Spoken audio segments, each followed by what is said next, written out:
Salut à toi, jolie âme qui a cliqué sur cette vidéo.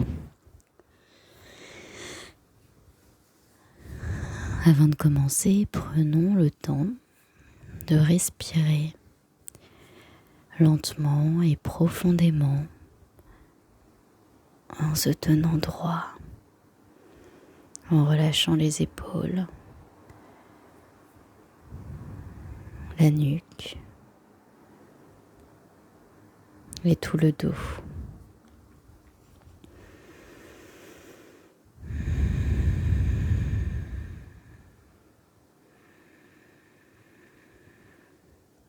Ah, comment allez-vous en cette belle soirée? Pour ma part, je suis un petit peu fatiguée, mon cœur est lourd ce soir. Alors j'étais hyper heureuse hier de ne pas avoir pleuré pendant la méditation. Mais effectivement, oula, je sais pas d'où c'est venu cet accent. Mais effectivement, oui, cette nuit j'ai beaucoup pleuré pendant la méditation. Et souvent, pas tout le temps, mais la plupart du temps, je fais une méditation avant de vous partager des messages pour me recentrer et pour évacuer les émotions qui font rage en moi tous les jours. Je suis signe cancer. Donc déjà les signes d'eau, on est vraiment dans les émotions et on est censé être dans les émotions. Mais les cancers tout particulièrement, je sais, je suis avec vous au quotidien, c'est assez incroyable. Et je vous avoue que pendant toute une partie de ma vie, c'était un cauchemar. Mais que quand j'ai appris, malgré moi, parce que j'allais mourir sinon, et j'exagère à peine, mais quand j'ai appris à vivre avec ces émotions et à savoir les faire sortir de moi, dans mon cas, ça se fait souvent seul. Donc avant de dormir, quand je médite ou quand je pleure toute seule dans mon coin, ou quand j'écris, quand je marche dans la nature, c'est vraiment à ces moments où je fais avec, j'apprends à les faire vivre, je pleure beaucoup, parfois je crie, parfois je suis tellement en colère que je donne des coups dans des coussins. Mais en tout cas, trouver des moyens que cette émotion vive, ça a été une grande leçon, ça l'est toujours. C'est une pratique au quotidien, mais elle me permet de vivre une vie que j'aime, parce que je suis moi-même, sans forcer, sans contrôler, sans essayer de rentrer dans un moule, sans être comme les autres, sans qu'on me dise quoi faire, alors que moi je suis moi en fait.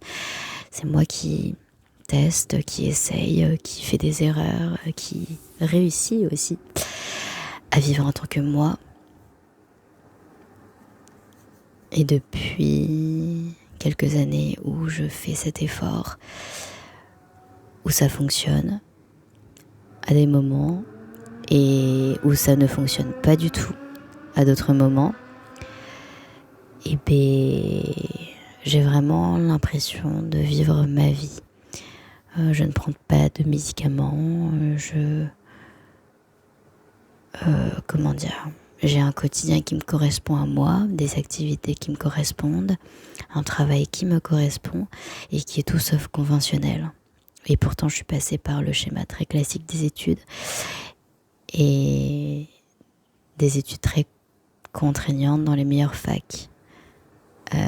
J'ai eu un parcours, je vous en reparlerai, mais j'étais académiquement très avancée, donc j'aurais pu être un parfait produit de la société, mais mon âme serait morte.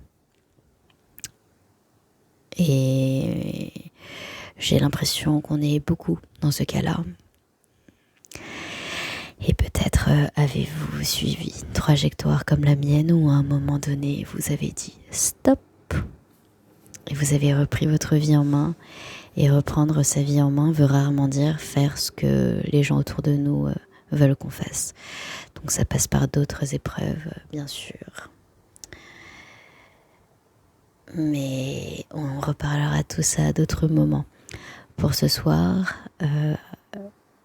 alors je sais pas vraiment ce que j'allais raconter, donc je saurais même pas donner un titre là à cette vidéo. Je vais devoir réécouter et laisser l'intuition venir. Mais je crois que je disais que oui, mon cœur était lourd. C'est une soirée où mon cœur est lourd. La personne de qui je me suis séparée au printemps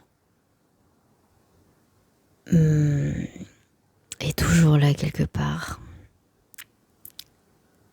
Et donc je me laisse traverser par les émotions et je me protège aussi. Donc sur le plan physique et matériel, on est à des dizaines de milliers de kilomètres maintenant. J'ai ressenti le besoin de me protéger, donc qu'il n'y ait plus de contact. Donc il ne peut plus me contacter. Et pourtant, dans l'émotionnel, l'énergétique, les rêves, dans les pensées, je suis très intuitive. Il y a beaucoup de choses qui me viennent de manière générale. Donc c'est difficile. J'ai décidé d'arrêter de toujours dire oui mais ça ira, je vois le côté positif. Évidemment il faut le voir, mais après avoir vécu les choses qu'il faut vivre. Et je vous avoue que comme j'ai cette casquette de fille parfaite, fille sage, fille obéissante, que j'ai eu pendant toute une partie de ma vie, et bien même dans la douleur, dans ma douleur, dans ma peine, dans l'injustice que j'ai vécue, que j'ai subie, il y a eu tellement cette envie de non mais moi je peux y arriver, je suis plus forte que ça, que j'ai voulu tout de suite voir ce que ça m'apportait, tout le positif. En fait je voulais la lumière avant d'avoir franchi l'obscurité. Et quand je m'en suis rendu compte, je me suis autorisée à ressentir. Ça a été dur. J'ai même écrit sur des papiers je ne vais pas bien en ce moment, j'ai le droit d'aller mal aussi, tellement c'était pas évident. Et donc que ce soit une soirée où je suis plus légère comme hier, ou que ce soit une soirée où c'est dur, où j'ai mal au ventre, j'ai mal au cœur, j'ai du mal à respirer, beaucoup de choses remontent, des souvenirs. Eh bien c'est difficile. Et dire que c'est difficile, c'est une petite victoire pour moi. J'en suis heureuse, je suis heureuse de la partager avec vous. Et pour la prochaine vidéo, essayons qu'il y ait d'autres petites victoires qui nous parlent qu'à nous-mêmes, mais qu'on sait à l'intérieur de nous et dont on est fier et qui ramènent de la lumière là où il y a de la douleur. Je vous souhaite une très bonne nuit, de jolis rêves, et on se dit à très bientôt pour une nouvelle vidéo. Au revoir.